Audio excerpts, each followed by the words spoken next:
सब लोग प्रेजेंट है ना? रेगुलर क्लास है ये ऑप्टिक्स वाली तो नहीं है ये। रेगुलर चलेगी पहले। पहले रेगुलर में क्या चल रहा है अपना? हीट ट्रांसफर चालू है या चालू होने वाला है? करना है ना अभी हीट ट्रांसफर। ठीक है।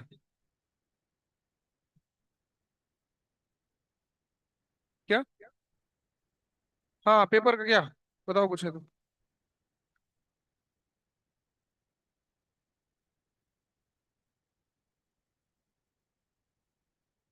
वो एक्स्ट्रा वाली क्लास हम लोग रिज्यूम करेंगे। बट अभी फिलहाल पता नहीं कब करेंगे, तो उसके लिए स्लॉट निकालना पड़ेगा ढूंढ के। क्योंकि अभी ऑलरेडी मेरी खुद की 4 क्लास हो गई रेगुलर में। एक्स्ट्रा आप कैसे लेंगे पता नहीं। तो we will find some solution, क्योंकि उसको खत्म करना है ऑप्टिक्स को, जो बचा हुआ है। तुम्हारी कितनी क्लास हो रही है अभी? 4। फिजिक्स की 2 होती, फिजिक्स की 1 ही होती है। केमिस्ट्री की 2। वो तो करनी पड़ेगी ना, उसमें ऑर्गेनिक बचा है।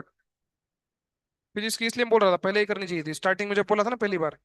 उसी वक्त चालू करना था, अब तक ऑप्टिक्स खत्म हो जाता। 4-5 क्लास की वजह से थोड़ा सा पीछे रह गए हम लोग। क्या करेक्शन है देखो?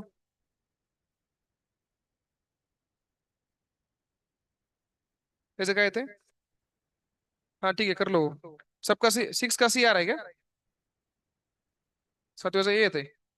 कशामुळे? सातवेचं काय ते? काय विचारले? लोएस्ट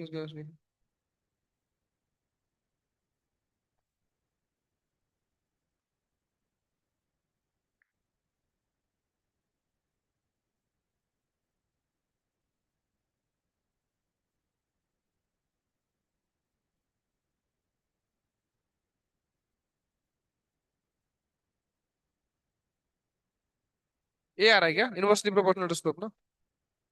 ठीक है, उसका भी सही है, 7वें का ही आएगा। इनवर्सली प्रोपोर्शनल टू स्लोप है। और कुछ? 9वें काय? X R decreases. आर क्यों डिक्रीज होता है? एक्सपांड होगा ना सब कुछ। नहीं नहीं, बढ़ेगी थिकनेस भी। क्या दिया है, बी? हम्म। नहीं नहीं, सी सही है, सगळं वाढत असते एक्सपांशन में। ये 9 नंबर क्वेश्चन है, देखो 9 नंबर। उसका आंसर सी सही है, सगळंच वाढतंय। एक्स आर डी सगळं सगळंच वाढतंय, काहीच राहत नाही।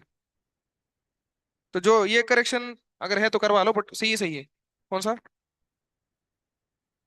सी से है क्या? हाँ ठीक है ना, सी से। A spherical shell of copper is completely filled with a liquid at a temperature T. Bulk modulus of the liquid K, coefficient of volume expansion is gamma, temperature of the liquid.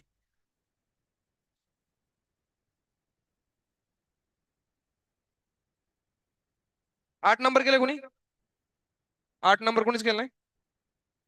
केले? अलग? और कोई है 8 number? कोई नहीं। 8 number देखो। Spherical shell of copper is completely filled with liquid at temperature T degree centigrade. Spherical shell, shell का मतलब होता है होलो स्फीयर, है कि नहीं? उसमें वाटर भर रखा है। Bulk modulus of the liquid is K and coefficient of volume expansion is gamma. किसका? लिक्विड का ही होगा। हाँ, bulk modulus of liquid is K and coefficient of volume expansion liquid is gamma. The temperature of the liquid and the shell is increased by delta T. तो shell भी बढ़ेगा, liquid भी बढ़ेगा। Then the outward pressure delta P on the shell that results from the temperature increase is given by. अरे इसमें क्या करना है देखो। आप ऐसे मानो कि आपका जो है सिर्फ वाटर इंक्रीज हो रहा है। वाटर क्या कर रहा है? एक्सपांड कर रहा है। और वो जो सरफेस है साइड का शेल वाला, वो एक्सपांड नहीं कर रहा। तो वाटर का गैमा रिलेटिव कितना आ जाएगा? γ-3 अल्फा। कितना आ जाएगा? γ-3 अल्फा। और फिर क्या, वाटर का जो एक्स्ट्रा वॉल्यूम बढ़ने वाला था डेल्टा वी, वो क्या आ जाएगा? प्रेशर की वजह से डिक्रीज हो जाएगा। नहीं समझ में आ रहा ना? देखो, आप ऐसे करो। ये कौन है? ये हॉलो शेल है, ठीक है। इसके अंदर पानी भरा हुआ है।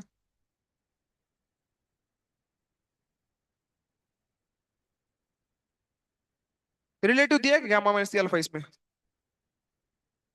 अब देखो, इसमें क्या करना है मुझे, नोटेशन बता दे जाओ। इसका हमें गामा दिया है ना, काय रिफ्रैक्टिव इंडेक्स ने काय दी? काय व्हॉल्यूम एक्सपान्शन कोएफिशिएंट लिक्विड्स का गामा दिलाय ना? आणि त्या शेलचा किती दिलाय? अल्फा दिलाय ना आपल्याला, म्हणजे नाही दिला शेलचा अल्फा. अल्फा कोणाचा आहे मग? कुणाचा पण? हाँ मतलब मटेरियल से 3 अल्फा था ना गैमा. अल्फा मिलता है तो उससे गैमा निकाल सकते हैं ना 3 टाइम्स करके. अरे बोलो, दोनों के गैमा लिख दिए मैंने. मैं क्या बोल रहा हूँ, आप ऐसे मानो कि ये जो शेल है वो एक्सपांड हो ही नहीं रहा है. शेल एक्सपांड नहीं होगा मतलब सिर्फ कौन एक्सपांड होगा? लिक्विड. तो इसका रिलेटिव कितना हो जाएगा, गैमा रिलेटिव? γ-3 अल्फा हो जाएगा. ऐसे करते ना हम लोग, दोनों ही बांटते हैं, रिलेटिव लिया जाए कितनी बांटते हैं. तो γ-3 अल्फा इसका रिलेटिव, मतलब सिर्फ पानी जो है एक्सपांड हो रहा है, ऐसे मानो आप. शेल कांस्टेंट है, पानी क्या हो रहा है, एक्सपांड हो रहा है. अब टेम्परेचर टी से बढ़ाने से क्या होगा कि ये जो पानी है इसका वॉल्यूम डेल्टा वी से बढ़ना चाहेगा. पानी चाहेगा कि इसका वॉल्यूम क्या हो जाए, डेल्टा वी से क्या हो जाए, बढ़ जाए. कैसे निकालते हैं delta V? Delta V is equal to V alpha, sorry V gamma delta T. इतना वॉल्यूम बढ़ना चाहिए था, अरे कि नहीं. बट ये शेल के, क्या है ये असली,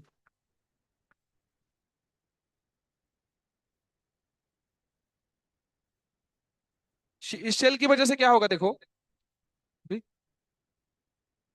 इको, इस शेल की वजह से, हाँ, इस शेल की वजह से क्या होगा देखो, इस शेल की वजह से वो प्रेशर लगेगा ना एक्सपांड होने के कारण. ये वाटर एक्सपांड करना चाह रहा है बट शेल उसको दबाएगा, तो वाटर अपनी ओरिजिनल वॉल्यूम पे वापस आ जाएगा. मतलब वाटर की इच्छा तो है कि एक्सपांड होना चाहेगा, बट उसको वो शेल एक्सपांड होने नहीं दे रहा.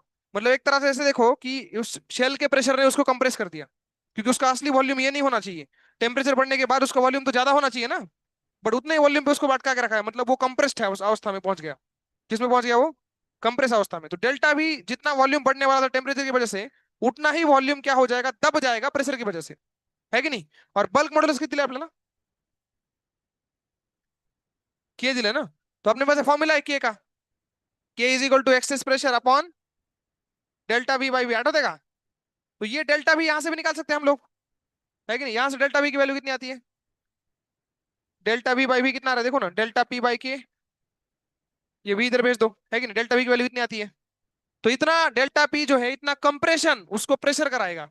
इतना कंप्रेशन कौन कराएगा इसको? प्रेशर. तो ये जो डेल्टा वी है वो इसके बराबर कर देते हैं, डेल्टा पी वी बाई के. है कि नहीं? तो यहां से हम देख सकते हैं क्या कट रहा है, वी भी कट रहा है दोनों तरफ. है कि नहीं? क्या काटे से अपने ना, काटे से गए. डेल्टा पी की वैल्यू आती है के डेल्टा टी, और गैमा कौन सा लेना है हमें, इफेक्टिव वाला ना, रिलेटिव वाला, γ-3 अल्फा. ऐसा ऑप्शन है कोई? तो जितना, जितना जो है ध्यान से देखिए, जितना एक्सपांशन वाटर का होना चाहिए था वो होने नहीं दिया. किसने? किसने? मान लो वाटर जो है आपका 1 मीटर क्यूब एक्सपांड होना चाह रहा था, लेकिन वो प्रेशर जो लग रहा है वो शेल का, वो उसको उतना ही कंप्रेस करेगा 1 मीटर क्यूब से. तो वाटर का असली वॉल्यूम मान लो +1 क्यूब होना चाहिए था, बट उतना ही रह गया जितना ओरिजिनली था. मतलब water now will be feeling compressed. अभी वाटर नॉर्मल है, बट हीट होने के बाद भी उसको उतना ही रखेंगे तो क्या कंप्रेस, क्या फील करेगा, कंप्रेस फील करेगा. है ना? यहाँ पे वाटर का वॉल्यूम चेंज नहीं हुआ है, चेंज होने वाला था बट उसने, प्रेशर ने फिर से उसको वापस ला दिया. तो ये डेल्टा भी, ये जो चेंज होने वाला था वो इतना था, इतना चेंज होना चाहिए था, बढ़ना चाहिए था, उतना इसने क्या कर दिया, कम कर दिया. है ना? ये किसकी वजह से आया है? थर्मल एक्सपेंशन की वजह से. ये किसकी वजह से आया है? प्रेशर के कंप्रेशन की वजह से. दोनों को इक्वेट कर लो, आंसर आ जाएगा. ठीक है ना? वाटर बेचारा उतनी अवस्था में ऐसा ही बैठा रहेगा. एक ही बच्चे ने किया इसको, कमाल है. तुमने ऐसे ही किया था क्या? करना चाहिए था, सिंपल सा था. दोनों एक्सपांशन, दोनों चैप्टर मिक्स हो गए, मैंने बोला था चैप्टर मिक्स होके आते हैं. एक कंप्रेशन हुआ और एक एक्सपांशन हुआ, थर्मल एक्सपांशन और प्रेशर की वजह से कंप्रेशन. दोनों हो गए तो इफेक्ट कुछ नहीं पड़ा, वॉल्यूम सेम रहा उसका. ऐसे हो सकता है. हाँ. हाँ. आवाजच नाही आला काय? दुसरा ऑप्शन आला म्हणतोय. अच्छा, निगेटिव मुळे म्हणतोस का? ओके ओके, ऐसे बोल रहे हैं. कंप्रेशन का फॉर्मूला भी तो निगेटिव होता है. जैसे कि ये क्या है, थर्मल एक्सपांशन, ये क्या है, कंप्रेशन. दोनों इक्वल नहीं हो सकते, माइनस लगाना पड़ेगा, एक यहाँ पे माइनस लगाना पड़ेगा. एक्सपांशन इक्वल टू कंप्रेशन कैसे हो सकता है? एक्सपांशन प्लस कंप्रेशन टोटल 0 आना चाहिए ना. मतलब मैग्नीट्यूड वाइज दोनों एक दूसरे के प्लस माइनस होंगे. ओके, तो साइन अगर ले रहा है तो फिर तेरे को इधर माइनस लगाना पड़ेगा. मैंने पहले उसको डिफाइन कर दिया कि वो कंप्रेशन है, तो डायरेक्ट इक्वेट कर दिया. शब्द मैंने बोल ही दिया कंप्रेशन है तो इक्वल हो गए. ठीक है. और वैसे भी सिंपल सी बात है, क्या पूछा यहाँ पे देखो ना. क्या चल रहा है आप लोगों को? क्या चल रही? Outward pressure delta P. ये जो प्रेशर पॉजिटिव आएगा निगेटिव आएगा? कशावर विचारले प्रेशर, कशावर विचारले प्रेशर? शेलवर ना. शेल पाण्याला मध्ये दाबलं, मग पाणी शेलला बाहेर दाबल ना, तो आउटवर्ड प्रेशर मतलब पॉझिटिव्ह प्रेशर आएगा. तो पॉझिटिव्ह आना चाहिए आंसर. तो आप देखो, मैंने उस दिन ही बताया था गैमा बड़ा होता है कि अल्फा बड़ा होता है, मैंने बताया था। लिक्विड हैव मोर टेंडेंसी, तो gamma minus 3 alpha positive quantity आएगी, 3 अल्फा माइनस गैमा निगेटिव आएगा, और निगेटिव आंसर आ नहीं सकता। तो वो तो सोचना चाहिए था। ठीक है, लिक्विड का गैमा ज्यादा होता है। और कुछ? हाँ। Work done in converting 1 gram of ice eight -30 centigrade into steam eight chamber. इसमें आंसर गलत आ रहा है क्या? यार है सही। नेक्स्ट, फालतू सवाल नहीं पूछने का, next. Coefficient of apparent expansion of a liquid when determined using two different vessels A and B are gamma 1, gamma 2 respectively. If the coefficient of linear expansion of vessel A is alpha, then coefficient of linear expansion of the vessel B will be, ही नया लगा। 12 number कितने लोगों का नाल है? कई लोगों का नाल है, कई लोगों का नाल। ठीक है, कर लेते हैं। The coefficient of apparent expansion of a liquid when determined using two different vessels, तो पहले वेसल बना लेते हैं। ये वेसल A है,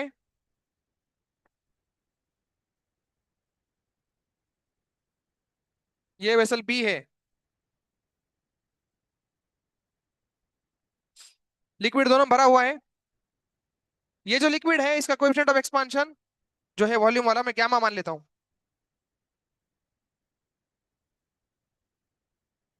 हाँ। हाँ, इसका मैं लिक्विड का क्या मान लेता हूँ, गैमा मान लेता हूँ। और गैमा 1 गैमा 2 किसके हैं, कंटेनर्स के हैं। इस कंटेनर का गैमा 1 है और ये ग्रीन वाले का गैमा 2 है, ऐसे। ठीक है, तो ये हो गया। क्या चल रहा था? अच्छा, गैमा 1 गैमा 2 रिलेटिव दिया है ना। Coefficient of apparent expansion, apparent, okay, apparent थी, असली वाले नहीं थे, डुप्लीकेट थी। तो इसको गैमा ए बोल लेता हूँ, असली वाले लिखना हो मैं तो। गैमा ए, और ये गैमा बी, ये असली वाले लिखे हैं मैंने। और उन्होंने जो दिए हैं वो कौन से हैं, एपरेंट है ना। तो यहाँ पे एपरेंट एक्सपांशन कोएफिशिएंट उन्होंने दिया है गैमा 1। तो गैमा 1 की वैल्यू क्या आ जाएगी, गैमा माइनस गैमा ए। एपरेंट एक्सपांशन कैसे निकालते हैं हम लोग, लिक्विड से गैमा माइनस कंटेनर से गैमा, लिक्विड से मोटा असतो ना, तो लिक्विड का गैमा माइनस कंटेनर का गैमा, ये हो गया गैमा 1, उन्होंने दिया है। और उन्होंने गैमा 2 भी दिया है, गैमा 2 क्या दिया है अपने को, लिक्विड का गैमा माइनस कंटेनर बी का गैमा। ओके, ये दोनों दिए हैं। और काय विचारले आपल्याला, काय दिलंय अजून? वेसेलेचा दिलाय का? वेसेलेचा किती आहे, 3 अल्फा ना, 3 अल्फा गैमा। तो ए का जो लिखा है वो कितना है यहाँ पे, 3 अल्फा है ये। ओके, बी का पूछा है, क्या फालतू, इसको सब्ट्रैक्ट करो ना यार, क्या टाइम पास है यार। सब्ट्रैक्ट करो, गैमा गैमा मर जाएगा, गैमा 2 निकालो, खत्म। गैमा 2 पूछा है, गैमा बी पूछा है, गैमा बी पूछा है, खत्म। क्या बताओ इसमें, नेक्स्ट पूछो।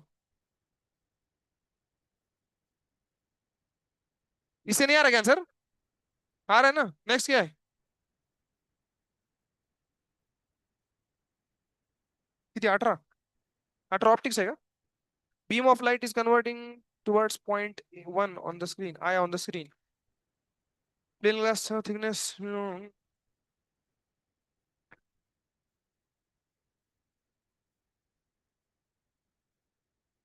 इसमें क्या दिक्कत है, नियर कशामुळे आपण काय लिहून दिलंय, शिफ्ट जर पॉझिटिव्ह असेल तर in the direction of incident ray लिहून दिलं व्यवस्थित। असा स्लॅब ठेवलाय, इकडून लाईट यायला लागली, तो in the direction of incident ray shift आती है, इकडे चालली ना लाईट, मग शिफ्ट पण तिकडेच होईल पलीकडे, जवळ कशामुळे। तो शिफ्ट क्या मैंने लिख के दिया, अच्छा शिफ्ट अगर पॉझिटिव्ह आ रही है तो कहाँ लेनी है, उजवीकडे डावीकडे जवळ मास लक्षात ठेवायचं नाही, व्यवस्थित लिहून दिलं in the direction of incident ray, कसं लक्षात ठेवायचं, लिख के दिया ना हमने ऐसे पॉजिटिव नेगेटिव का, उसी को फॉलो करो और क्या। ये क्वेश्चन बहुत आता है, इस पे ध्यान देना, इसका ही है। अभी हीट ट्रांसफर चालू करना है ना, लिखो हीट ट्रांसफर।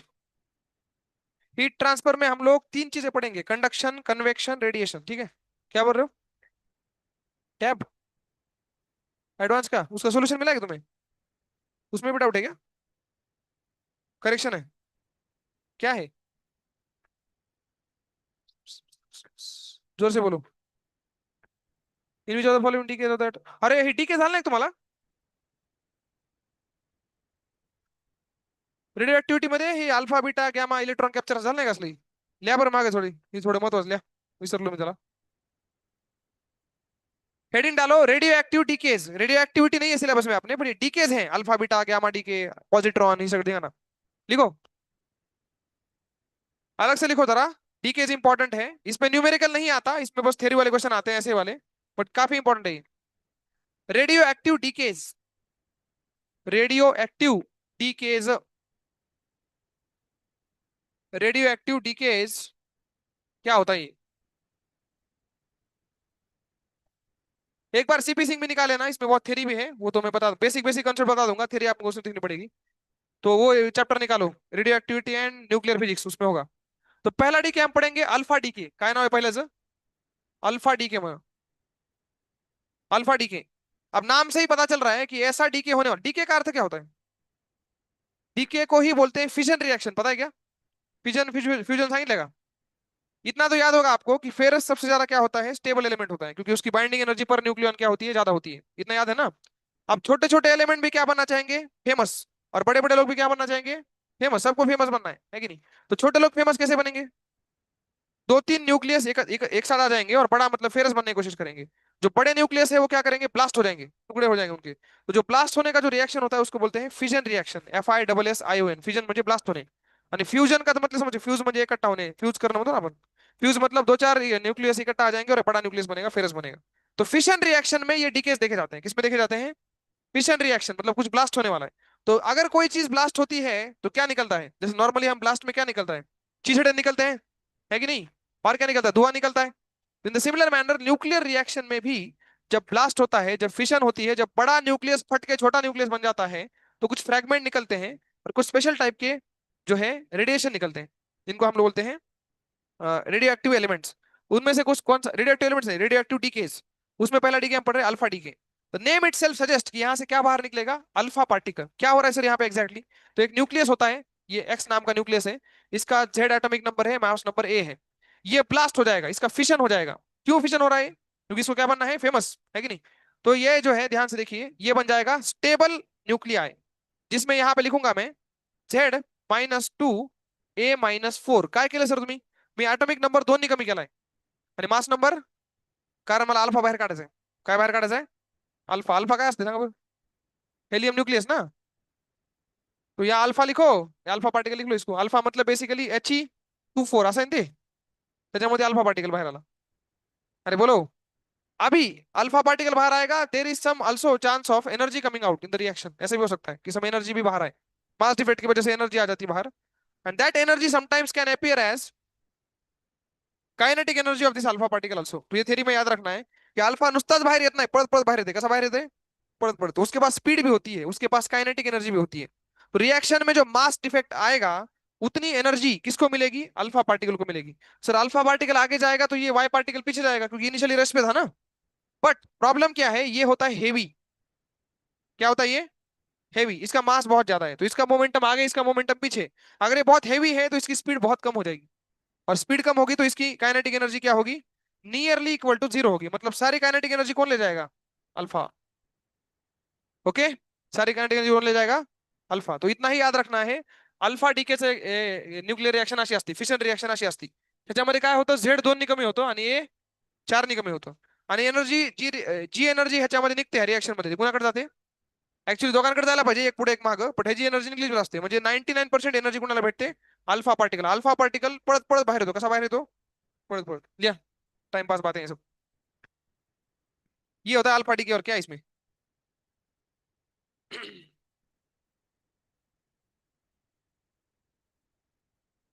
क्यू वैल्यू आठवती का? What is Q value? Reactant की एनर्जी, प्रोडक्ट की एनर्जी, इनमें जो डिफरेंस आता है उसको क्या बोलते हैं, क्यू वैल्यू ना। एनर्जी डिफरेंस वो कहां से आता है, मास डिफेक्ट से। तो क्यू वैल्यू का 99% पोर्शन कौन ले जाता है, अल्फा। ऐसे लिखना है आपको। Most of the energy released appears in the form of kinetic energy of alpha।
हो गया क्या? अरे हो गया। अब जो है दूसरा प्रकार का डीके हम देखेंगे, बीटा डीके। काय नाव आहे त्याचं? Beta decay. अल्फा कोई पार्टिकल है कि फोटोन है? पार्टिकल है, असली पार्टिकल बाहर निकला है, वजनदार डीके है ये। अब जो है आपको दिखाऊंगा बीटा डीके। बीटा डीके इसमें दो प्रकार है। पहले समझते हैं बीटा रे म्हणजे बीटा काय असतं, बीटा बाहेर निघतं बीटा रे। तो इसमें दो प्रकार हैं, एक होता है बीटा प्लस और एक होता है बीटा माइनस। तो पहले बीटा माइनस मतलब इलेक्ट्रॉन, और बीटा प्लस मतलब पॉझिट्रॉन। इलेक्ट्रॉनचंच नाव काय आहे? Beta minus.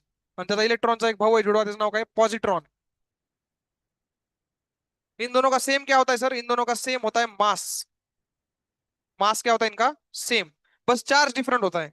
इलेक्ट्रॉन का चार्ज आप जानते हो, पॉजिट्रॉन का वही चार्ज है, बस पॉजिटिव में है। बाकी दोनों का मास क्या रहेगा? सेम रहेगा। तो इलेक्ट्रॉन जैसा ही एक पार्टिकल है जिसका नाम है प्रोटॉन, सॉरी क्या है, पॉजिट्रॉन। तो ये बाहर निकलेंगे अभी रिएक्शन से।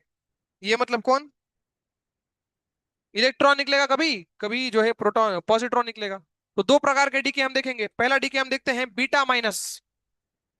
बीटा माइनस डीके मतलब ऑब्वियस सी बात है, इसमें क्या निकलेगा बाहर? इलेक्ट्रॉन बाहर निकलेगा, बीटा माइनस डीके। तो ध्यान से देखना बीटा माइनस डीके का इक्वेशन कैसे आता है। मान लो अपने पास कोई एलिमेंट है, एक्स जेड ए। एलिमेंट नहीं है, न्यूक्लियस है। ये अनस्टेबल न्यूक्लियस है। ये कौन है स्वराज? अनस्टेबल न्यूक्लियस है काय ही? Unstable nucleus. ते फुटणार, फिजन रिएक्शन होणार आणि नवीन प्रोडक्ट बनणार। ही जी फुटते का ह्याला म्हणते पॅरेंट न्यूक्लियस। काय म्हणते त्याला? पॅरेंट। आणि ह्याला फुटून जी पोरगी झाली तिला म्हणते डॉटर, डॉटर न्यूक्लियस। ठीक है, parent nucleus, daughter nucleus. Daughter nucleus में क्योंकि मुझे पता है इलेक्ट्रॉन निकलने वाला है, तो यहाँ पे हो जाएगा Z+1, और यहाँ पे ए का ए रहता है। ये समझ में आया क्या हुआ? +1 हो गया। क्यों +1 हुआ? क्योंकि आगे मैं क्या लिखने वाला हूँ? आगे तो आने वाला है बीटा माइनस। कौन आने वाला है? और इसमें एक स्पेशल टाइप का पदार्थ बाहर निकलता है जिसका नाम होता है एंटी न्यूट्रिनो। क्या नाम है इसे? Anti neutrino. ये स्पेशल टाइप का फोटोन है। दिस इज मासलेस फोटोन, मतलब मासलेस होगा ना, मासलेस। और ऑब्वियस सी बात है ये चार्जलेस भी होगा, वरना रिएक्शन का चार्ज अनबैलेंस रह जाएगा। Massless chargeless particle basically it is photon called as anti neutrino. इसको याद रखना है सबको, ठीक है? ध्यान सुनना, जब भी इलेक्ट्रॉन बाहर निकलता है बीटा माइनस डी के जिसको हम बोलते हैं, तो जेड की वैल्यू एक से क्या हो जाती है? बढ़ जाती है, क्योंकि इधर इलेक्ट्रॉन बाहर निकाला है ना, रिएक्शन में चार्ज बैलेंस होना चाहिए। बट एटॉमिक मास क्या रहता है? सेम रहता है, क्योंकि इलेक्ट्रॉन का कोई मास, निग्लिजिबल मास होता है, एटॉमिक मास में कुछ फर्क नहीं पड़ता। वैसे भी इलेक्ट्रॉन का एटॉमिक मास से कोई संबंध नहीं। Atomic mass means we are dealing with nucleons. Nucleon नहीं है इलेक्ट्रॉन, है कि नहीं? तो इस तरीके से हम देख सकते हैं ये आपका सेम रहा। तो ये जनरल रिएक्शन होता है आपका बीटा डीके का, बीटा माइनस डीके का। लिखो इसको। इसमें एक और चीज बताऊंगा मैं, पहले इसको लिखो। Beta decay, beta minus. Sir इसमें याद क्या रखना है? इतना याद रखना है की झेड एक निवाडतंय आणि नवीन पार्टिकल निघते। काय नाव त्याचं? अँटी न्यूट्रिनो नावाचा एक नवीन पार्टिकल निघते। अँटी न्यूट्रिनो दिसला की ओळखायचं कसला डीके ही? Beta minus DK.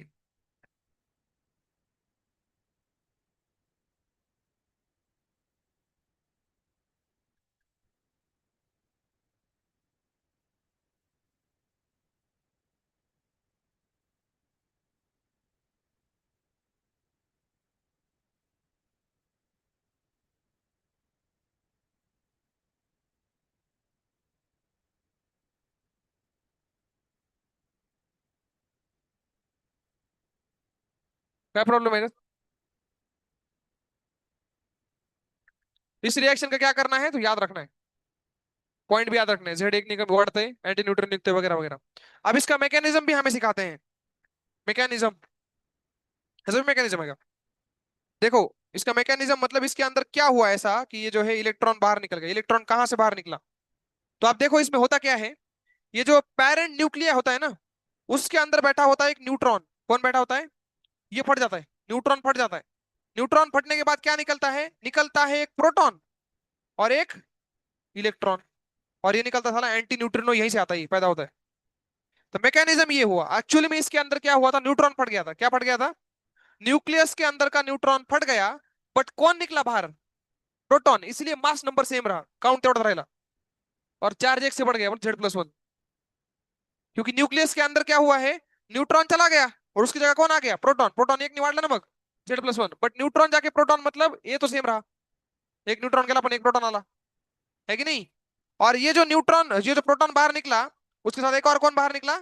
ये बीटा माइनस इलेक्ट्रॉन बाहर निकला, क्योंकि चार्ज सेम रखना है ना। ये न्यूट्रल था, तो इस साइड में भी क्या होना चाहिए? न्यूट्रल।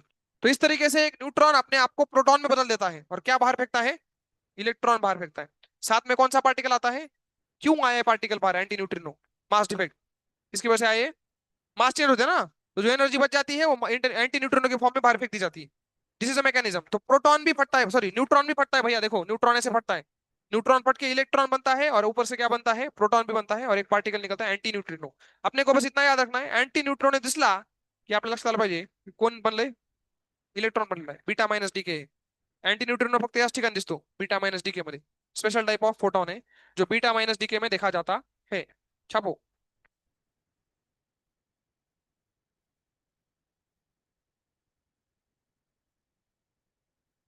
एंटी न्यूट्रिनो कोई पार्टिकल नहीं है, वो मासलेस चार्जलेस फोटॉन है। बची खुची एनर्जी उसने जो है रिएक्शन ने बाहर फेंक दी है, that is called as anti neutrino.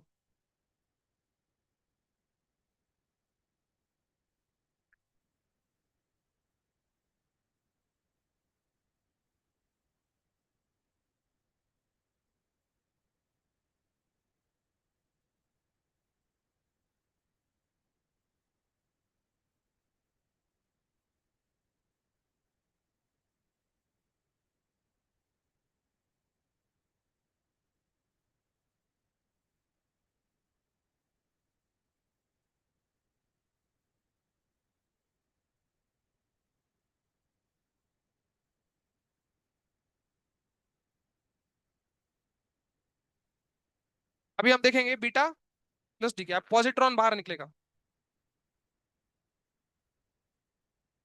Beta plus DK, इसमें आप समझ सकते हो कि पेरेंट न्यूक्लियस की क्या हालत होने वाली है। ये क्या होने वाला बताओ यहाँ पे? आपका जेड -1 हो जाएगा ना, क्योंकि बाहर क्या निकला है? बीटा प्लस निकल रहा है ना, और ए सेम ही रहेगा। और प्लस आप जो पार्टिकल निकलेगा उसका नाम है न्यूट्रिनो। काय नाव आहे सर? अँटी नाही, फक्त न्यूट्रिनो आहे म्हणा, न्यूट्रिनो। न्यूट्रिनो, अँटी होती बार असते वर बार, का फक्त न्यूट्रिनो है, तो अँटी न्यूट्रिनो होता। तो ये रिएक्शन आपको याद रखनी है। जेड आपका एक से कम हो चुका है और एक पॉजिट्रॉन बाहर निकल चुका है। और फिर से वही सब थ्योरी है बकवास, पॉजिट्रॉन फक्त बाहेर येत नाही, पळत पळत बाहेर येते, मतलब उसके पास क्या होगी? काइनेटिक एनर्जी, सारी की सारी काइनेटिक एनर्जी प्रैक्टिकली वही ले जाएगा, बाकी लोग के पास कम बचेगी। और एनर्जी कहां से आई है? मास डिफेक्ट से, Q value of the reaction से आई। ओके। मान लो कि 40 जूल एनर्जी, 40 नाही, 40 काय असते ती, मेगा इलेक्ट्रॉन वोल्ट एनर्जी निघाली। क्यू व्हॅल्यू किती आली? 40 मेगा इलेक्ट्रॉन वोल्ट। त्यातली 20 मेगा इलेक्ट्रॉन वोल्ट ती फोटॉन घेऊन गेला, न्यूट्रिनो, है की नाही? ती तर फोटॉनच आहे ना, ती एनर्जी पार्टिकलच आहे ती। उरलेली एनर्जी कोणाला भेटली? मग दोघाला भेटली, बीटा प्लसला आणि झेड त्या डॉटरला। पण डॉटर काय भारी, डॉटर जाड असती, डॉटर काय असती, तिला पळता येत नाही, मग तिची एनर्जी कमी असती। वो सारी एनर्जी बची हुई किसको मिलेगी? पॉजिट्रॉन को मिलेगी। ओके, तो सिंपल सी बात है, ये हो गया। अब इसका मैकेनिज्म क्या है, देखो इसके अंदर कौन फटा। इसमें क्या होता है, ध्यान सुनना। इसमें फट जाता है प्रोटॉन, काय फुटता है? और बन जाता है न्यूट्रॉन प्लस, काय फुटा था? प्रोटॉन जर फुटला तर न्यूट्रॉन बनाया पाहिजे, अजून कोण बनाया पाहिजे? No no no no no, ऐसे कैसे प्रोटॉन फट जाएगा यार? नसते फटत। अरे झालं हे बोंबललं, त्याला बी आवडलं नाही प्रोटॉन फुटलेला। प्रोटॉन फटा है, ए यार।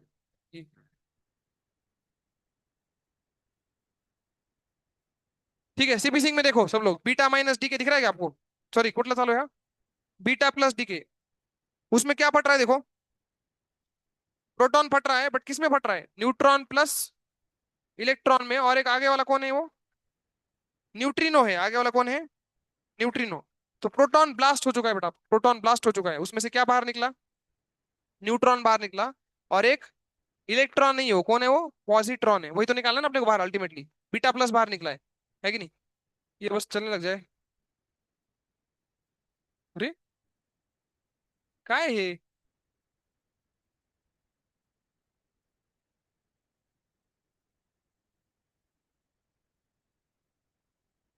तो यार सही। हाँ। अरे ये क्या है?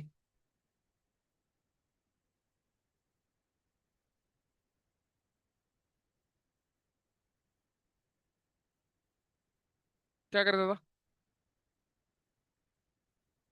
इंस्टॉल का साला बंद करो नहीं थोड़ा सा।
न्यूट्रॉन निकला और एक ई प्लस है वो, पॉजिट्रॉन निकला है जो यहाँ पे दिख रहा है आपको। और एक पार्टिकल निकला है कौन सा वाला? न्यूट्रिनो नाम आता है सर। इसीलिए देखो आप ध्यान से, प्रोटॉन तो गया बट पीछे कौन छोड़ के गया? न्यूट्रॉन छोड़ के गया ना। प्रोटॉन किसके अंदर था? न्यूक्लियस के अंदर। न्यूक्लियस क्या मतलब? प्रोटॉन मेला कोणा सोडून गेला? न्यूट्रॉन ला। इस वजह से उसका जेड कांस्टेंट रहा। हमने जेड चेंज नहीं किया, देखो जेड नहीं, सॉरी काय थी ए कांस्टेंट रहा। बट क्योंकि जो है प्रोटॉन चला गया, प्रोटॉन तो चला गया न्यूक्लियस का नुकसान हो गया एक चार्ज का, इसलिए जेड -1 हो गया। जेड क्या हो गया? -1। यहां तक क्लियर है? तो ये मैकेनिज्म लिखो। पी टेंस टू, मतलब पी आपका जो है प्रोडक्ट है, नहीं काय थी, रिएक्टेंट है। और कौन है सामने? Product. N plus E plus mu, neutron बना, पॉजिट्रॉन बना। N plus E plus plus, था N plus beta plus positron plus neutrino. त्यात लिहिलं दिल्या. ह्यांनी फक्त जी ई लिहिलंय का त्यासाठी बीटा प्लस लिहा. ई म्हणजे पॉझिट्रॉन, बीटा प्लस.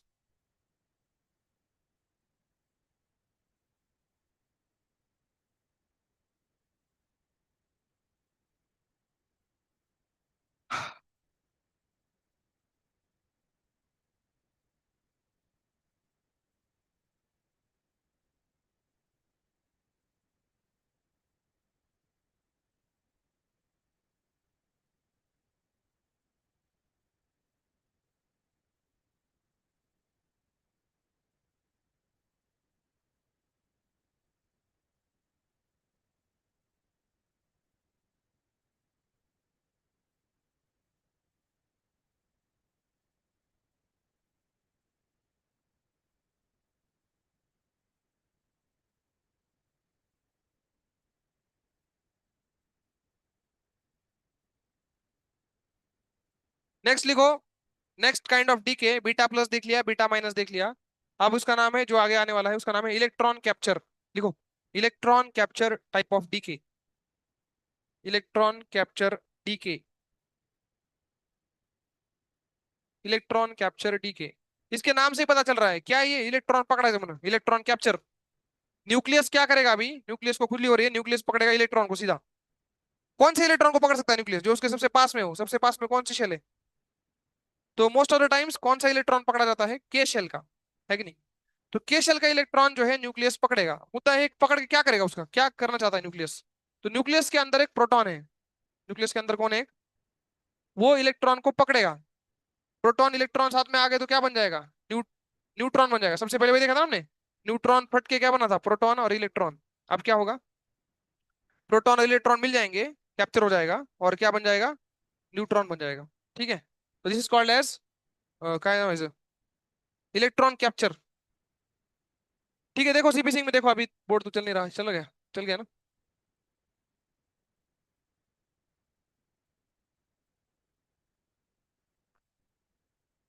अच्छा.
इलेक्ट्रॉन कैप्चर डाला गया हेडिंग, उसमें लिखो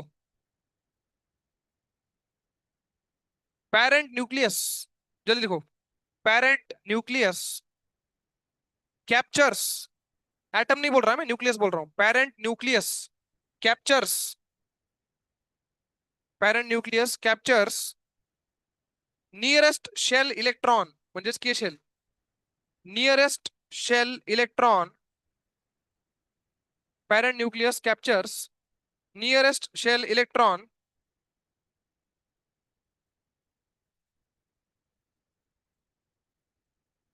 चलो अमन सर बैठे ना, चलो चलो चलो, झालं, सही में फॉर्मेट किया था केस, किसने किया था, राम ने क्या, उस दिन वो ग्रुप पे डाला था वो डन करके, ठीक, ठीक है राम से बात करता हूँ, पता नहीं क्या कर रहे हो, ठीक है अभी तो चल रहा है, अभी तो चल रहा है।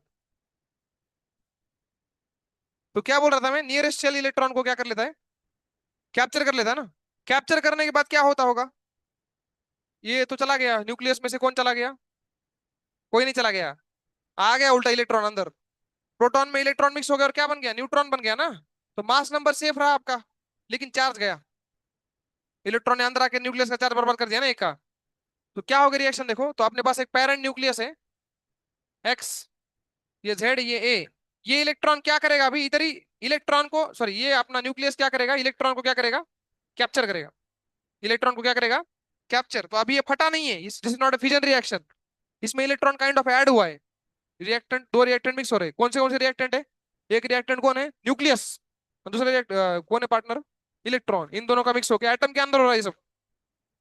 इससे क्या होगा देखो, इससे बनेगा वाई, जिसकी वैल्यू आ जाएगी यहाँ पे, ए का ए रहेगा, यहाँ पे आ जाएगा, अरे यार जेड क्या हो जाएगा ये, -1 ना, क्यू -1, प्रोटॉन गेला, इलेक्ट्रॉन मध्ये आला आणि प्रोटॉनला न्यूट्रॉन बनवून टाकलं, न्यूक्लियसचं नुकसान झालं ना, प्रोटॉन क्या झाला, तो इस तरह से Z-1 हो गया, ओके। और इसमें क्या निकलेगा, कौन सा पार्टिकल, तो इसमें भी निकलता है न्यूट्रिनो, इसमें भी क्या निकलता है, न्यूट्रिनो, ओके। ये ऐसी प्रोसेस है, अजीब सी प्रोसेस है ये, बट ऐसा ही है, लिखो इलेक्ट्रॉन कैप्चर, ह्याचं मेकॅनिझम काय, ह्याच्यामध्ये काय झालंय, ह्याच्यामध्ये प्रोटॉनला भेटलाय कोण एक, इलेक्ट्रॉन, आणि बनलाय कोण एक, न्यूट्रॉन, आणि पुढे कोण निघाले, अँटी न्यूट्रिनो, बरोबर आहे, न्यूट्रिनो लिहिलंय की मग मी, म्हणलंय फक्त अँटी न्यूट्रिनो, हे बरोबर आहे का बघा, प्रोटॉन, किसका प्रोटॉन है, न्यूक्लियस का, उसको उसने किसको कैप्चर कर लिया, इलेक्ट्रॉन को, और दोनों का मिलकर क्या बन गया, न्यूट्रॉन, ये न्यूट्रॉन कहाँ बैठा है, न्यूक्लियस के अंदर, और बाहर क्या छोड़ दिया उसने पार्टिकल, न्यूट्रिनो छोड़ दिया, तो ये अंदर हुआ है तो बाहर ऐसे दिख रहा है हमें, ठीक है, मैकेनिज्म ये है उसका, याद क्या रखना है इसमें, सिंपल सी बात है, झेड काय झालं, एक नहीं कमी झालं, पार्टिकल कुठला निघाला, न्यूट्रिनो,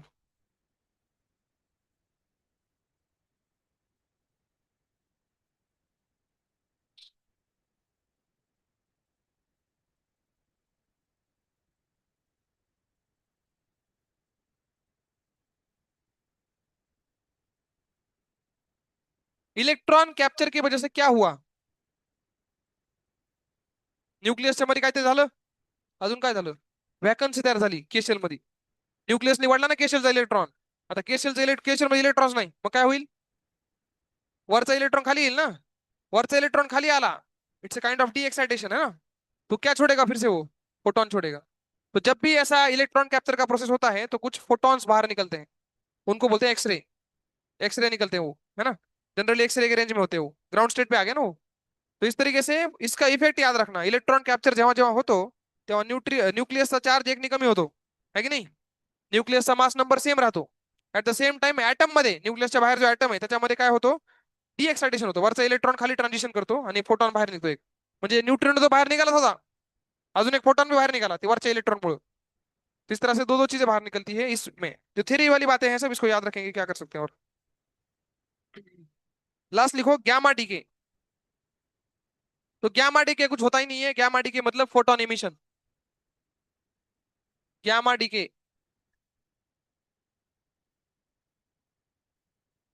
गैमा सिंबल क्या होता है ऐसे ना, गैमा डीके, गैमा कौन है सर, गैमा कोई पार्टिकल नहीं है, गैमा तो सिंपली फोटोन है, फोटोन बाहर निकल गया तो उसको डीके बोल रहे हैं, फोटोन बाहर निकालना हमने कितनी बार देखा है? कोई एक्साइटेड एटम जब अपने ग्राउंड स्टेट पे वापस आता है, उसका इलेक्ट्रॉन, एक्साइटेड इलेक्ट्रॉन जब ग्राउंड स्टेट पे वापस आता है, मतलब एटम एक्साइटेड स्टेट से किसमें आता है, स्टेबल स्टेट पे आता है, तो क्या बाहर निकलता है? फोटोन। हम उसी को बोल रहे हैं डीके। डीके का डीके फोटोन है ये तो नॉर्मल। तो जब भी जो है कोई भी फोटोन बाहर निकलेगा डी एक्साइटेशन में या एक्साइटेशन में, तो उसको क्या बोला जाएगा? Gamma DK. फोटोन बाहर निकाला, गामा डीके। इसमें इतना है और कुछ नहीं, नो रिएक्शन। चलो, तो ये सब थ्योरी है सीपी सिंह में दी हुई है, प्लीज गो थ्रू दिस। थोड़े नोट्स बनाने हैं तो बनाओ। इसमें इतना ही होता है कि एक्साइटेड स्टेट का एटम जो होता है वो क्या हो जाता है? ग्राउंड स्टेट पे आता है ना, तो बाहर जो निकलेगा वो फोटोन होगा। इसमें लिख सकते हैं ऐसे, एक्साइटेड एटम, एक्साइटेड एटम ने एक फोटोन छोड़ दिया तो वो क्या बन गया? स्टेबल लिखो, स्टेबल एटम बन गया।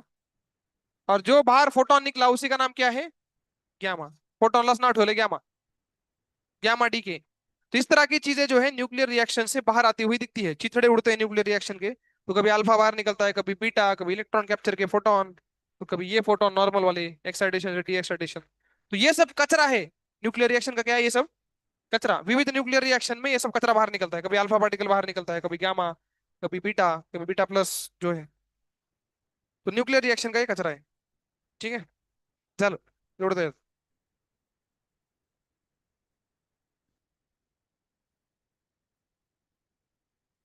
एग्जाम्पल्स यहाँ पे आपको दिखेंगे 683 पेज पे। पेज नंबर 683 पे आप एग्जाम्पल देख लेना घर पे जाके। इतना ही आपको करना है। पेज नंबर 683 पे एग्जाम्पल्स दिए हुए हैं अलग अलग रिएक्शन के माध्यम से, कि कसं रिएक्शन मध्ये ओळखायचं, कसं ओळखायचं? झेड कमी झाले का प्लस झाले, कुठला पार्टिकल निघाला, इन सब चीजों से पता चलता है भाई गामा डी के हुआ है, अल्फा डी के हुआ है, क्या हुआ है। ओके,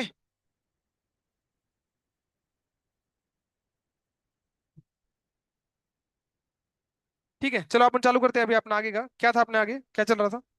हीट ट्रांसफर चालू करते हैं। कब से अटका है वो? हीट ट्रांसफर लिखो, कुछ तो लिखो उसके बारे में। हीट ट्रांसफर पूरा सिमिलर है किसके? करंट इलेक्ट्रिसिटी के। लिखो हीट ट्रांसफर, हीट ट्रांसफर, या लवकर।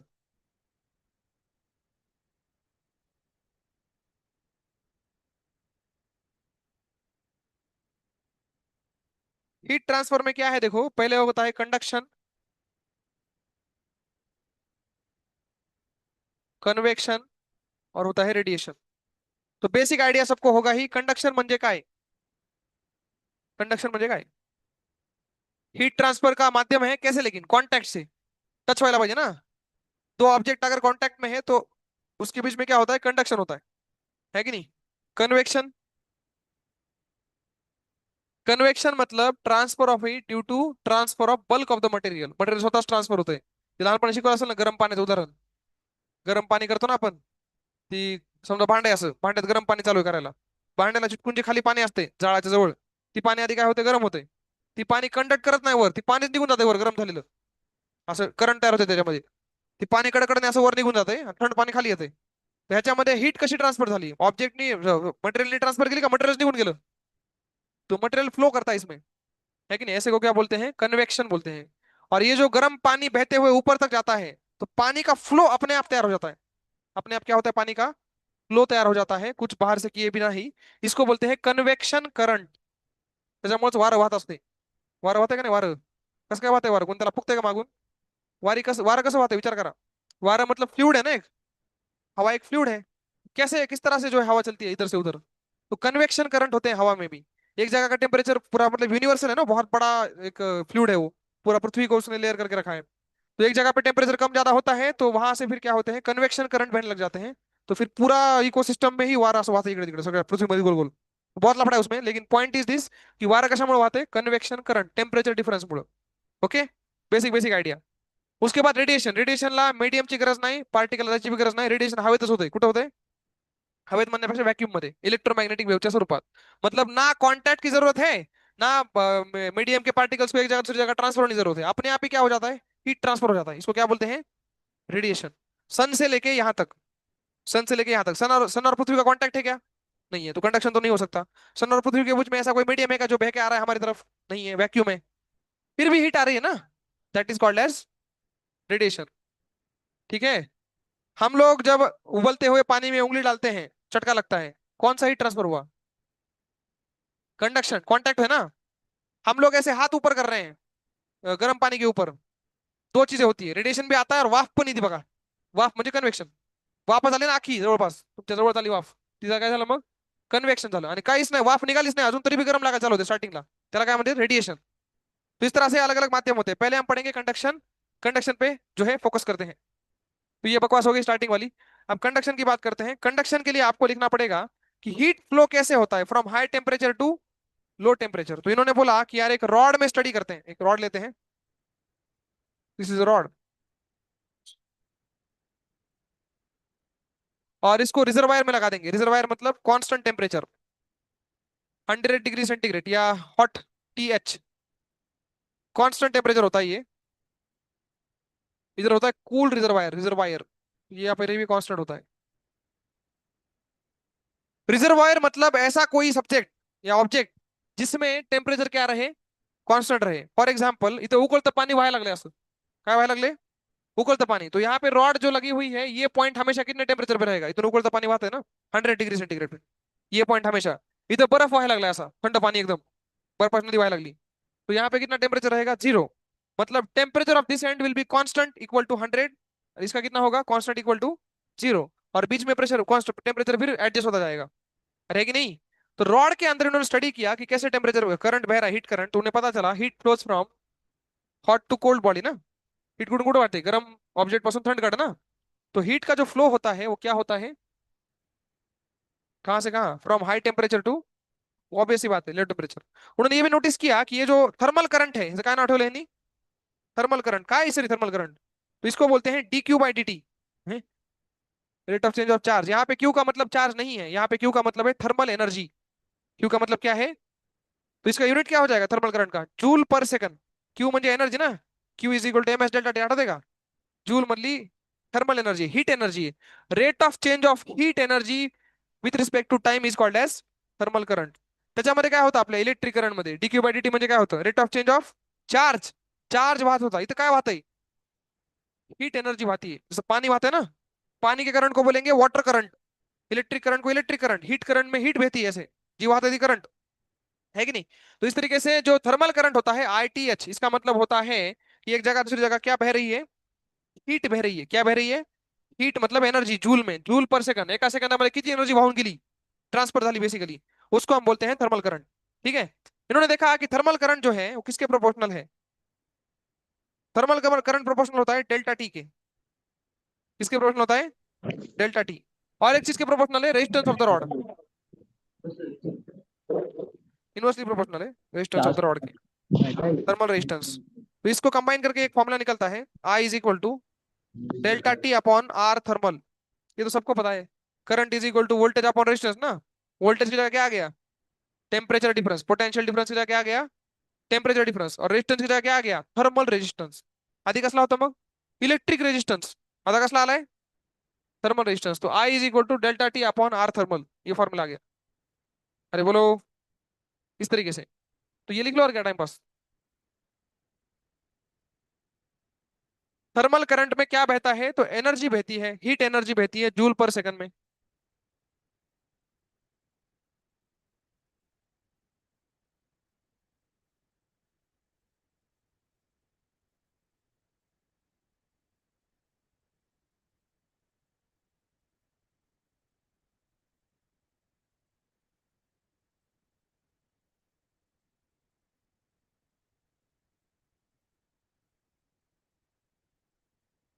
अब हमें इंटरेस्ट है इस पे, RTH, थर्मल रेजिस्टेंस एखाद्या रॉडचा कसा काढायचा.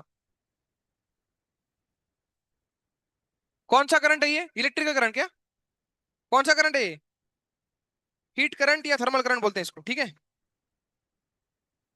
हीट करंट बोलो या थर्मल करंट बोलो, दोनों एक ही है.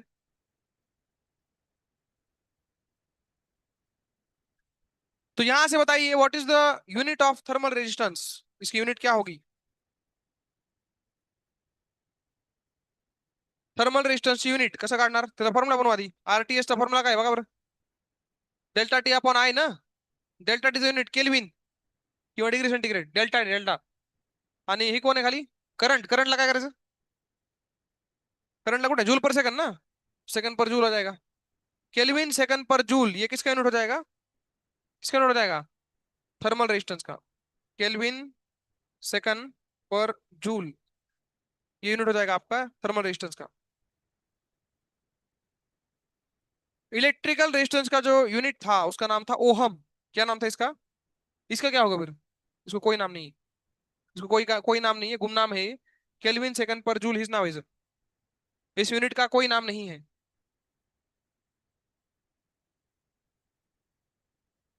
हो गया? अब देखो, अब हमें इंटरेस्ट आया कि भाई किसी भी ऑब्जेक्ट का, किसी भी रॉड का जो है अपन क्या करेंगे, थर्मल रेजिस्टेंस निकालने का प्रयास करेंगे। थर्मल रेजिस्टेंस कैसा काटेगा? जैसे कि हमारे पास इलेक्ट्रिकल रेजिस्टेंस का एक फॉर्मूला था, R is equal to rho L by A. हमने बोला था resistance depends on length, area and material. Length के लिए एल आता था फॉर्मूला में, एरिया के लिए ए आता था, और मटेरियल के लिए रो आता था। रो एल बाई आठ देगा। रोचं नाव काय होतं? रेजिस्टिविटी, है की नाही? रेजिस्टिविटी रो आठ होती का? त्याचा रेसिप्रोकल कौन होता? सिग्मा। कंडक्टिविटी, है कि नहीं? तो यहां पर भी एक कंडक्टिविटी डिफाइन होती है। यहाँ की कंडक्टिविटी का नाम है थर्मल कंडक्टिविटी। कसली कंडक्टिविटी? थर्मल। तो हमारे पास एक फॉर्मूला बहुत फेमस है, पता है सबको, R is equal to rho L by A. किसके लिए फॉर्मूला है? इलेक्ट्रिकल रेजिस्टेंस के लिए।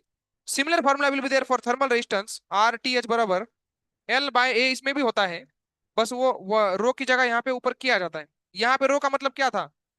रेजिस्टिविटी ना, है कि नहीं? ये के नीचे जाता था नीचे। तो के का मतलब यहाँ पे होगा थर्मल, नीचे गया इसलिए कंडक्टिविटी। थर्मल क्या है? कंडक्टिविटी। ये फॉर्मूला आप याद रखो, R is equal to L by A K, या के, एल बाई के। ये क्या है मैं एक्सप्लेन करता हूँ, पहले आप लिख लो। के means thermal conductivity, property of the material. जैसे इलेक्ट्रोस्टैटिक में या करंट इलेक्ट्रिसिटी में रेजिस्टिविटी फेमस थी, इस चैप्टर में रेजिस्टिविटी फेमस नहीं है। कौन है? कंडक्टिविटी फेमस है। हर जगह कंडक्टिविटी मिलेगी आपको, कंडक्टिविटी कंडक्टिविटी। इसी कंडक्टिविटी का आपने अगर रेसिप्रोकल ले लिया तो यही क्या बन जाएगी? थर्मल रेजिस्टिविटी बन जाएगी। बट वहां पे, यहाँ पे रेजिस्टिविटी की चर्चा जनरली कोई करता नहीं है। जैसे हम लोग इलेक्ट्रिक करंट में कंडक्टिविटी की चर्चा नहीं करते, वैसे हम लोग यहाँ पे रेजिस्टिविटी की चर्चा नहीं करते।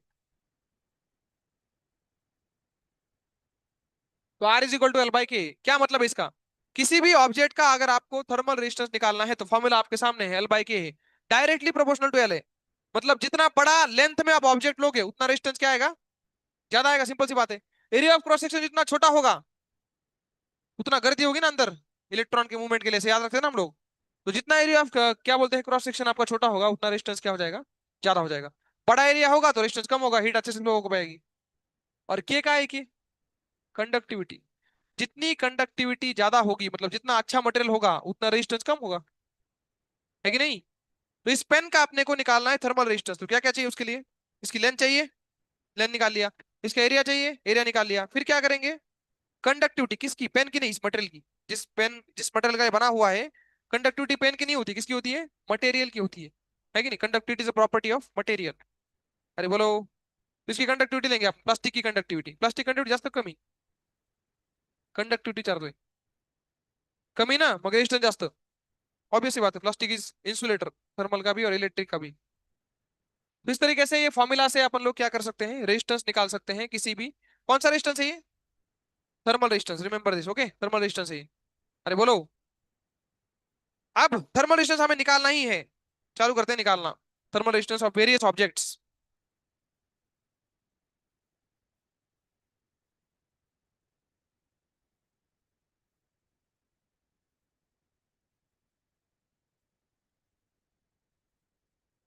थोड़ा थोड़ा इलेक्ट्रो करंट इलेक्ट्रिसिटी रिवाइज होगा आपका। ये एक ब्रिक है, ब्रिक करता का, ईट है ईट। अब ध्यान से देखो, इसकी लेंथ है एल, इसकी विड्थ है डब्ल्यू, और हाइट है इसकी H. What is the what is the thermal resistance of this brick? कौन बताएगा? What is thermal resistance of this brick? है? तो ये क्वेश्चन ही गलत है। Thermal resistance is defined for a particular flow of heat. जब तक हम ये नहीं बताएंगे हीट कुठून कुठं चालली, तब तक ये नहीं बता सकते कि भाई थर्मल रेजिस्टेंस कैसे डिफाइन होगा। मतलब थर्मल रेजिस्टेंस निकालने के लिए सिर्फ तीन चीजें जरूरी नहीं है, एल माइज झालं, के माइज झालं, ए माइज झालं। There is another thing required. What is that thing? Direction of flow of heat current. समजा हीट करंट जर असा चालला, असा म्हणजे कसा, तो हीट करंट जो है ऐसे, मतलब यहां से हीट आ रही है इस फेज से, तो इधर से बाहर निकल रही है ऐसे. दिख रहा है क्या? तो एल कौन हो गया अभी? एल ही हो गया. एरिया कौन हो गया? W H. है कि नहीं? तो इस वाले डायरेक्शन में अगर हीट फ्लो करेगी, तो इस ब्रिक का थर्मल रेजिस्टेंस आएगा कितना? आएगा एल अपॉन के. ए मतलब कौन? W H. समझ गए? के तो ब्रिक का मटेरियल है, सबकी जगह के ही आएगा. अगर हमने करंट को ऐसे फ्लो करवाया, वरच्या तोंडावून खालच्या तोंडाकडे, ऐसे करंट फ्लो कर रहा है ऐसे, तो इस वाले में थर्मल रेजिस्टेंस कितना आएगा बताइए? एल कितना आता? एच ना, अपॉन के इंटू डब्ल्यू एल. समझ में आइए? एक और ऑप्शन है, कौन सा वाला? गुलाबी वाला ऑप्शन. यहां से ऐसे बाहर निकालो हीट, या अंदर डालो यहां से, उधर उस साइड से निकलेगी आगे. अरे ऐसे जाएगी ना. तो इस डायरेक्शन के लिए थर्मल रेजिस्टेंस कितना आएगा? डब्ल्यू अपॉन के एल एच. ऐसे आ जाएगा. तो किसी भी ऑब्जेक्ट की थर्मल रेजिस्टिविटी, अगर थर्मल क्या ही रेजिस्टिविटी बरोबर है, थर्मल रेजिस्टेंस अगर निकालना है, हाँ थर्मल रेजिस्टेंस निकालना है, तो तीन चीजें चाहिए होती है. बताओ कौन सी? Length, area, conductivity of the material, और चौथा direction, direction of heat current. है कि नहीं? तो ये एग्जांपल लिखो और नोट लिखो. Four things are required to calculate thermal conductivity. चार थिंग कौन सी आप देख लो. एल, के, ए और डायरेक्शन ऑफ करंट.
हो गया?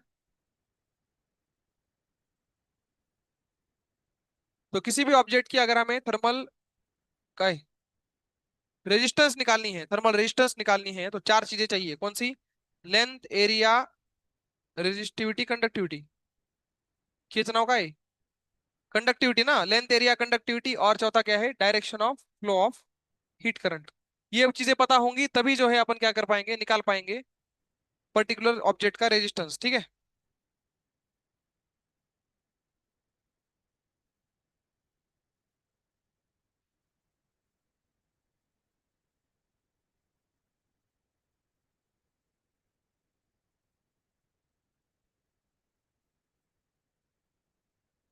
हो गया? चलिए आगे बढ़ते हैं. क्या कर रहा था? कितना टाइम रहा है? कितना बजा है अभी? 4:30 बजे तक क्लास है क्या? ठीक है ना, फिर आगे बढ़ते हैं. अब देखो, तुम्हें अगर याद होगा, तो हमने तुमको करंट किसने पढ़ाया था? उसमें तुमने ये किया था क्या?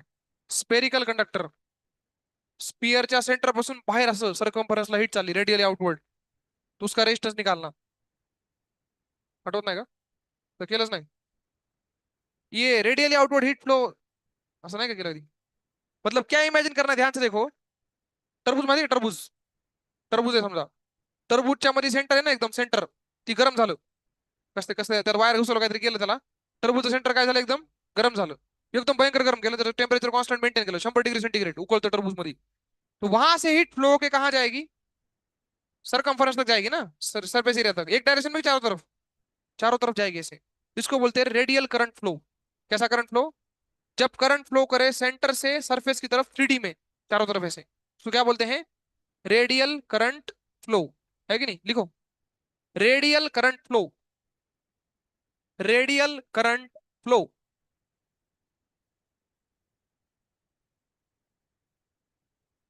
Radial current flow.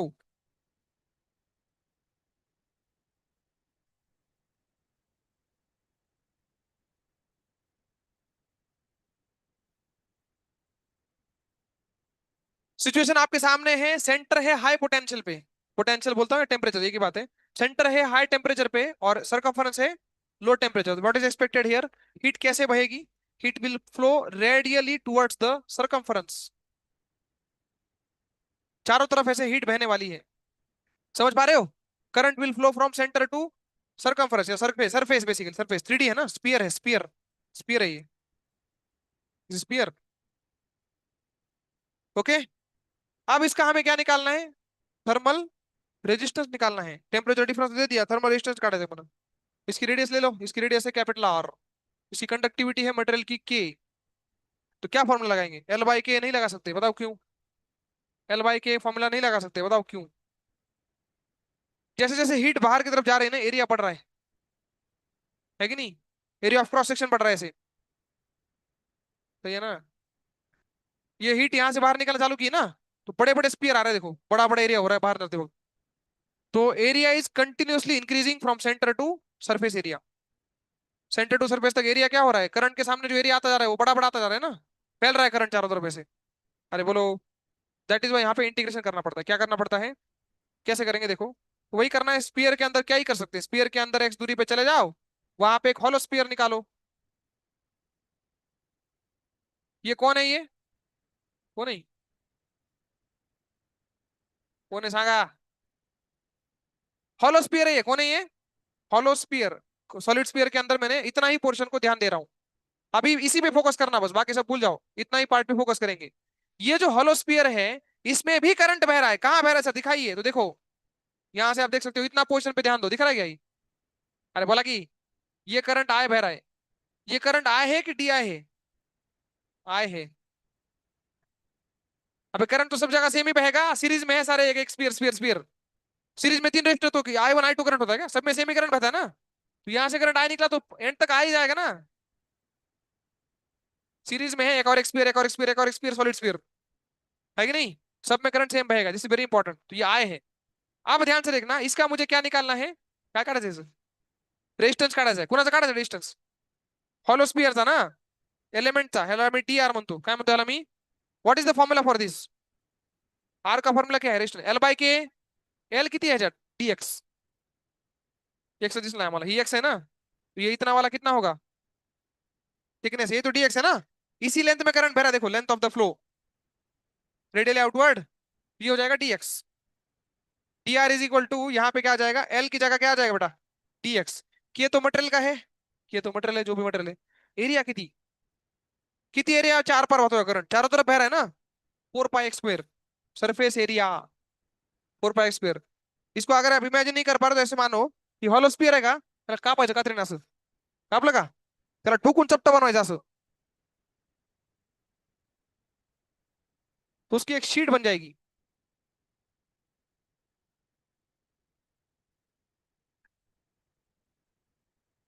क्या बन जाएगी उसकी एक शीट, ये एरिया कितना होगा 4 पाई स्क्वायर, और ये थिकनेस कितनी होगी dx,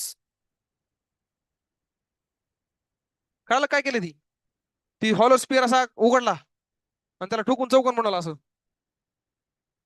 सरफेस एरिया किती होता 4 पाई स्क्वायर, त्याचा किती आहे, आणि हीट कुठून कुठे चालली, आता दिसायला बघा तुम्हाला, हीट अशी चालली वर, दिसली का, आता लेंथ किती आली, आता dx एरिया किती आला 4 पाई स्क्वायर, अरे बोलो यार, यहां से इसलिए लिखा dx अपॉन के, एरिया लिखना है मुझे, एरिया आएगा 4 पाई स्क्वायर, अरे बोलो, अब ये डी आर है, अब ऐसे सारे रजिस्टर जो है, ऐसे सारे स्पीयर जो है, एका एक स्पीयर स्पीयर स्पीयर हे सगळे सिरीज मध्ये का पॅरलल मध्ये, सिरीज मध्ये, सगळ्यात करंट सेम आहे बघा, है की नाही, तो सीरीज में अगर है तो आर की वैल्यू आएगी, total r is equal to integration of d r. तो यहाँ पे क्या बाहर निकलता है, 1/4 पाई के बाहर क्या बचेगा, D x by x square का इंटीग्रेशन, एक्स के लिमिट बताओ जीरो से लेके आर तक, जीरो से लेके जीरो से लेके, प्रॉब्लम क्या होती है पता है क्या, इंटीग्रेशन करोगे तो 1/x स्क्वायर का इंटीग्रेशन आएगा 1/x, लेकिन उसमें जीरो डालोगे तो इन्फिनिटी आ जाएगा, इसलिए जीरो डालोगे सही। तो यहाँ पे आप ध्यान सुनना, यहाँ पे आपको ऐसा बोलते हैं कि ये सेंटर जो है वो खाली है जरा, है?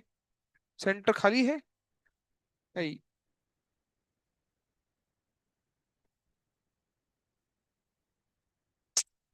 तो गोल बनवाना चाहिए, गोल बनाना था थी।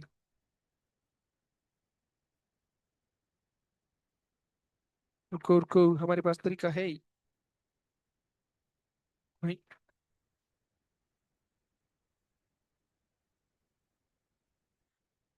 तो ये लोग आपको बोलते हैं कि भाई इनर रेडियस जो है आपकी स्मॉल आर है और आउटर रेडियस कितनी है, कैपिटल आर। तो रेडियस की लिमिट लग जाती है आर से लेके आर तक। ऐसा क्यों किया सर, ऐसा नहीं किया तो इनडेफिनेट आंसर आ जाता है, क्योंकि इसमें क्या होगा, अब इंटीग्रेशन में 1/x स्क्वायर का इंटीग्रेशन कितना आएगा, 1/x आएगा ना माइनस के साथ, 1/x आएगा ना, तो 1/0 डालोगे इन्फिनिटी आंसर आ जाएगा, क्या बकवास है।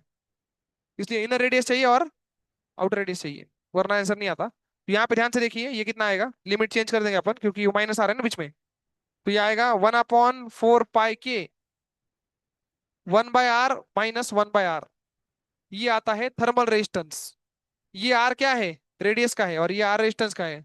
इसको आपको याद रखना है, whenever current is flowing radially outward, this is the formula of resistance. क्या फॉर्मूला है, 1/4 पाई के 1/r माइनस 1/कैपिटल आर। अब एक और बात याद रखना, अगर यही क्वेश्चन आपको इसमें आए इलेक्ट्रिक करंट में, तो कुछ नहीं होगा, बस ये के की जगह ऊपर क्या आ जाएगा, रो। 1/k इज रो ना, थर्मल रेजिस्टिविटी। तो आंसर क्या आएगा, रो/4 पाई 1/r माइनस 1/कैपिटल आर। कुछ बचा क्या इसमें, something is wrong with this. ये सही है, हाँ सही है, सही है। लिखो, तो रेडियल फ्लो ऑफ करंट में हमेशा रेजिस्टेंस इस तरह से लिखा जाएगा, रेडियल फ्लो ऑफ रेजिस्टेंस में इस तरह से जो है, sorry radial flow of current में रेजिस्टेंस इस तरह से लिखा जाता है। ऐसा काट ली स्पीयर, काय घेतला काय अर्थ, इथं दुसरा मतलब तसंच काढले अजून।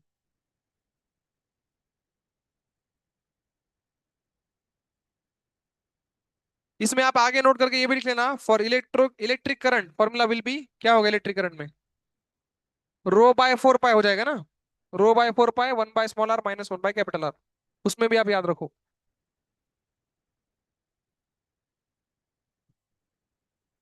ठीक है, आज इतना ही करते हैं, बाकी कल करेंगे।